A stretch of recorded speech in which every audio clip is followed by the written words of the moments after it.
Honestly, if you had told me a year ago that Rory McIlroy would accomplish a feat that escaped the hands of both Jack Nicklaus and Tiger Woods, I would have called you a dreamer.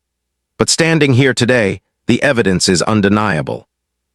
Rory has just pulled off the impossible double, defending his first-ever Masters title, an achievement so rare it has effectively shattered the PGA's leverage over the history books. Nobody saw this coming, but everyone in that clubhouse knows exactly what it means. The Rory era isn't just arriving. It's already here, and it's a version of dominance that nobody, not even the gods of the game, was ready to face. To truly grasp the magnitude of what we witnessed this Sunday, we have to look back at the ghost that has haunted the halls of Augusta National for nearly 30 years. Look, in 1997, a 21-year-old Tiger Woods didn't just win the Masters, he dismantled it. He won by 12 strokes. He made the most prestigious course in the world look like a backyard executive loop. The world assumed that 1998 would be a mere formality, a coronation of a king who would never lose. But Augusta has a unique way of humbling the arrogant. Honestly. In 1998, Tiger discovered what I call the defending champion's curse. The pressure of being the man in the green jacket, the person every other player is hunting, is a psychological burden that few can carry. Tiger finished T20 that year. He struggled with the weight of the expectations, and a course that had been Tiger-proofed almost overnight. Even Jack Nicklaus, after his historic 1963 win, couldn't find the magic to defend in '64. Arnold Palmer snatched it right back. That impossible double, winning your very first jacket and immediately defending it, was the one gap in the early resumes of the gods. It was the moment the world realized they were human. Now look at Rory McIlroy in 2026. Believe me, what we saw on the back nine this Sunday was a different species of golf. Rory didn't have a 12-shot lead to hide behind. He had a field of hungry, 172 mph hitting young guns like Charlie Woods and Miles Russell breathing down his neck. He had the ghost of 2011, that infamous collapse on the 10th hole, still whispering in the back of his mind. And yet he didn't just survive, he dictated. While Tiger in '98 looked like a man fighting the expectations of the world, Rory in '26 looked like a man owning them. His strokes gained off the tee weren't just about raw distance. They were about mental geometry. He was hitting lines over the bunkers on 13 and 15 that even the yardage books say are physically impossible. He didn't just beat the field. He dismantled the memory of his own past failures. Trust me on this. By securing his first jacket in 2025 and immediately defending it in 2026, Rory has officially done the one thing Tiger and Jack missed on their first try. He has broken the cycle of the one-hit wonder and turned his career into an empire.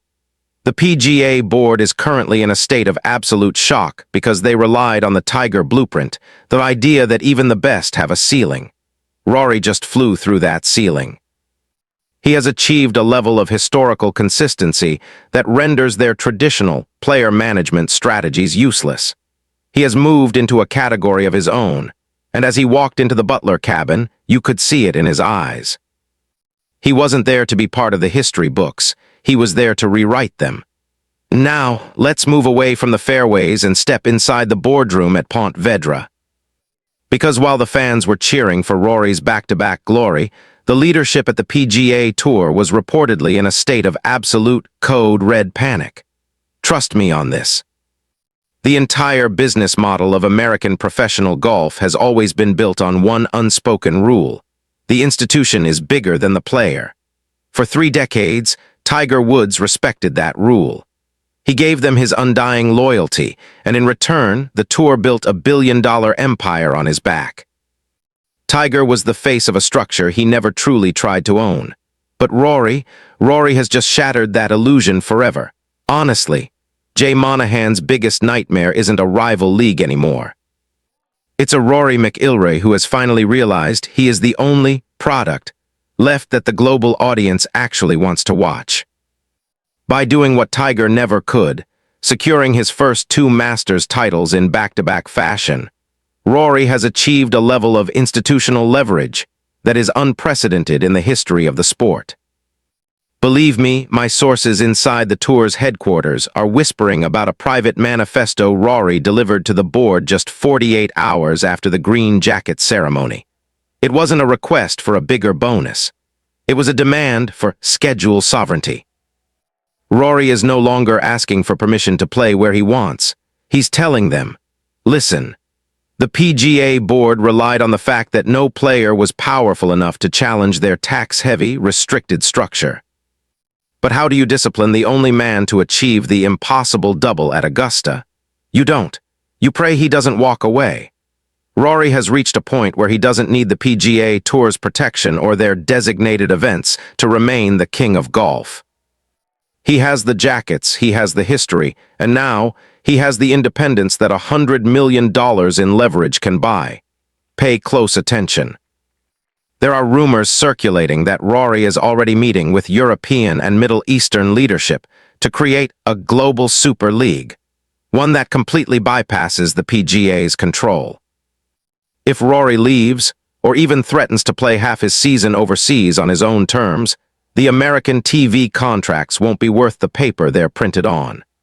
Tiger saved the PGA in the 90s by following the path they laid out for him. Rory might be the man who accidentally, or very intentionally, dismantles that path to build an empire of his own. The suits are terrified because they know he's the only one with the power to bridge the gap between every warring faction in golf, potentially leaving the PGA Tour as a second-tier regional circuit. But if you think the boardroom drama is the only threat, you're missing the technical revolution happening on the practice range. Because Rory has discovered a biomachine secret that is making 170 mph ball speed look like child's play. And it's why the next generation is officially terrified. Now let's get into the mechanics of why the next generation is looking at Rory McIlroy and seeing a ghost they can't catch. Look, the modern game has become obsessed with raw numbers. We spend all our time talking about Charlie Woods hitting 172 mph ball speed, or Miles Russell having the perfect, technical swing, as if golf is just a math problem waiting to be solved.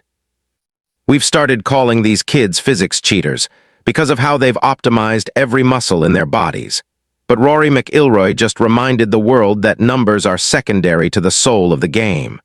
Honestly, Rory's statistical profile in 2026 is a nightmare for these young guns. While Charlie and Miles are chasing launch monitor peaks in Tallahassee, Rory is out here performing what I call technical extraction. He isn't just hitting the ball hard, he's hitting it with a level of biomachine efficiency that makes 170 mph look like child's play. Believe me, I stood behind the ropes on the 13th hole this Sunday.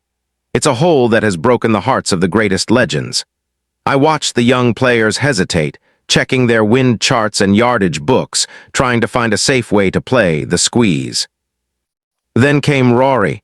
He didn't just play the hole, he defied the very geometry of it. He took a line over the trees that shouldn't be physically possible for a human being with a standard golf club. That is the biomachine secret. It's the ability to combine massive, explosive power with the clinical precision of a man who has mastered the Sunday DNA. Listen. You can have all the ball speed in the world, but if you don't have the mental fortitude to trust your hands when the jacket is on the line, those numbers mean nothing. Trust me on this. The PGA is terrified because Rory has finally found the God mode balance.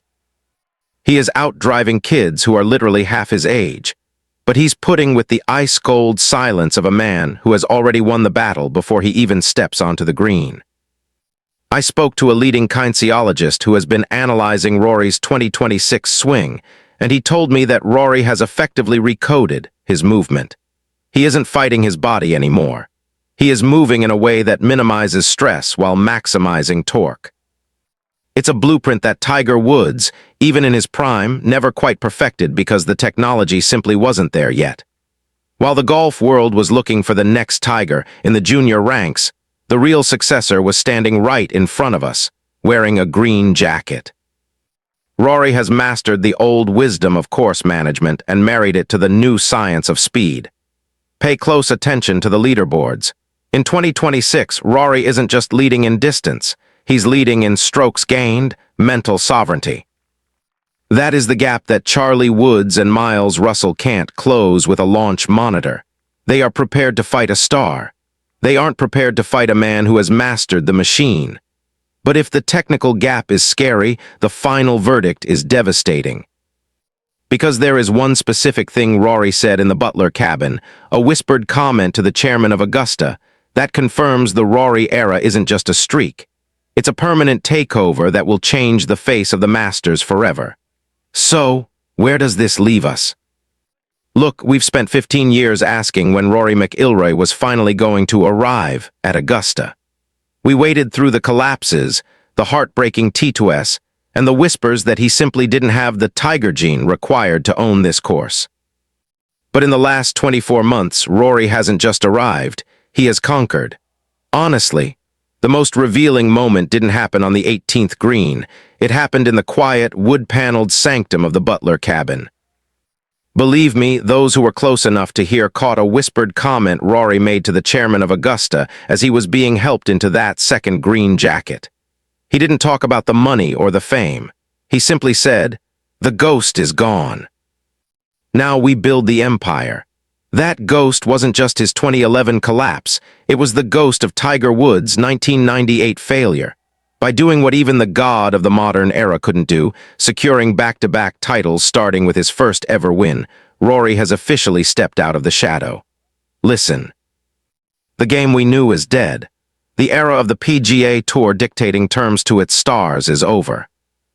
Rory McIlroy has proven that the power in this game doesn't belong to the commissioners or the corporate boards.